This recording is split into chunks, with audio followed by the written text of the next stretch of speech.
नमस्कार दोस्तों, अगस्त 1947 एक आदमी दिल्ली के एक बंद कमरे में बैठा था और कुछ नक्शों पर लाइनें खींच रहा था। उसके सामने थे कुछ पेपर्स, पॉपुलेशन टेबल और एक पेंसिल। इस एक पेंसिल से जो वो लाइन खींचने वाला था, उसे अंदाजा तक नहीं था कि इसकी वजह से 2 करोड़ लोग अपना घर छोड़ देंगे।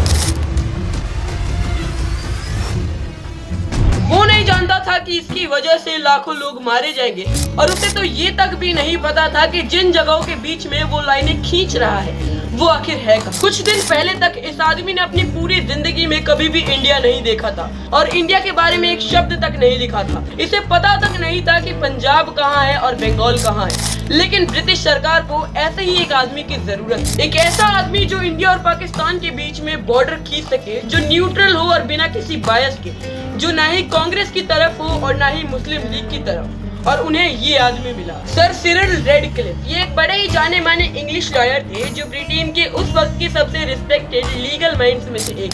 बात असल में ये थे कि कुछ हफ्तों पहले 3 जून 1947 को शाम के 4 बजे ऑल इंडिया रेडियो पर एक आवाज गूंजी थी। ये आवाज थी इंडिया के आखिरी वायसराय लॉर्ड लुईस माउंटबेटन की। उन्होंने साफ शब्दों में कहा था कि ब्रिटिश इंडिया छोड़ रही है और 15 अगस्त 1947 को हमें आजादी मिल जाएगी। लेकिन इसमें बस एक शब्द थी कि इस देश के 2 टुकड़े होंगे। There can be no question of coercing any large areas in which one community has a majority live against their will under a government in which another community has a majority. The only alternative to coercion is partition. समय तक British को महसूस हो गया था कि वो एक बारूद से भरे जहाज पर बैठे हैं जिसमें आग लग चुकी है, और उनका मानना था कि जल्द से जल्द यहाँ से निकलना होगा। We are sat atop a volcano.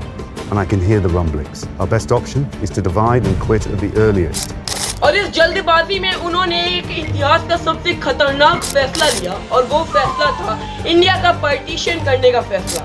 बात यहाँ सिर्फ इंडिया और पाकिस्तान की नहीं थी, बल्कि 565 प्रिंसली स्टेट्स की भी थी। कईयों के राजाओं ने सोचा कि अब अपने देश को इंडिपेंडेंट बनाया जाए, लेकिन ऐसा करने से इंडिया के नक्शे में 500 से भी ज्यादा छेद देखने को मिलेंगे। आज के वीडियो में जानते हैं दोस्तों इस बॉर्डर के पीछे की कहानी को गहराई से, कि कैसे ये जो लकीर है ये लगाई गई और क्यों लाखों लोगों को यहाँ पर हमें रिफ्यूजी बनना पड़ा, क्यों यहाँ पर भारी मात्रा पे हमें वायलेंस देखने को मिला, और कैसे इन 565 राजाओं को मनाया गया।